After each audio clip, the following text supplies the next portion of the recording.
Good morning and welcome to my microcontroller project. Firstly, we will discuss what this project is and what's the goal of it. Next, we will go into the functionality of the components. So, the goal of this project was to develop an automated cooling system which can be integrated into various areas without needing to alter any major components. For example, this system could be inserted into a computer, a vehicle, or even a standard room to cool based on the temperature sensed. The only changes required would be to modify the temperature constraints, as a car fan would need different temperature limits and fan size than a simple computer fan. To demonstrate the project, the cooling system was designed with the correct specifications to be able to integrate it itself into a computer. So now let's take a look at the components used.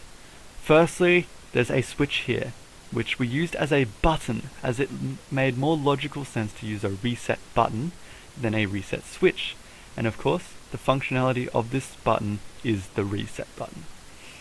Next is interrupt-based debouncing, which was used on the button, and we will discuss that more later on. Next, we have two LEDs, and we have analog input from this temperature sensor here. Next, we have analog output to the motor, which is the fan. After that, we have serial communication through the TX and RX lines between the two Arduinos. We have an LCD screen here on Arduino number 2, and then we have a timer to display these LEDs, which we will demonstrate later on. So now let's start the project. This board is board 1, and this is designed to go in the computer. The fan and temperature sensor and reset button is attached to this board, and the temperature sensor will go near something warm, like the CPU or the GPU or the motherboard. This is board number 2 with the LCD. This is designed to be a dashboard, and it will be near your computer so you can easily see the status of your components. Firstly, let's investigate what happens when we increase the temperature. You can see here, at around 25 degrees Celsius on the temperature sensor, the speed of the motor is about 250 revs per minute. If we go under 20 degrees Celsius, it's 0 RPM, as this is deemed to be cool enough. If we increase all the way to 80 degrees, it increases in a linear-like fashion all the way to 3143 RPM.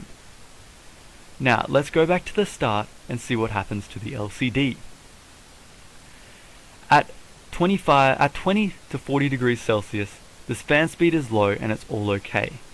At 40 to 60, the fan speed is medium, but it is still all okay. At 60 to 80, the fan speed is fast, but again, it is still all okay. Now, if it goes over 80 degrees Celsius, we see some changes, as this is deemed to be too warm for a computer. If it's a little peak, the orange LED comes on and it says it's overheating. If it drops back down now, everything is still fine. It was just a little peak, the computer can handle that. However, if we go into this period of 80 degrees Celsius for over 7.3 seconds, the red LED will come on. This is triggered by a timer in the temperature sensor, which is transmitted to board number 2. This timer will have an interrupt every time it reaches its limit, and then a counter is incremented.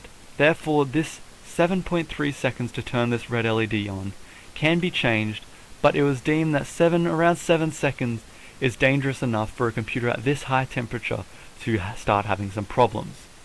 So now, if we drop back under the 80 degree mark, the red light comes on and stays on, as it's saying you need to check your components, there might be something wrong because it was too hot for too long. That's where this button comes into play. If we click the button, nothing happens. That's because this button is a reset button, and generally you have to hold down reset buttons. This is using debouncing to stop any flickers from coming through, like a click, but also it's extended to make it have to be held down to actually work.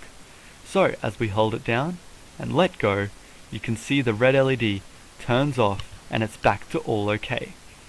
All this data is being transmitted through the UART communication lines from Arduino board number 1 to Arduino board number 2. Thank you, and I hope you enjoyed.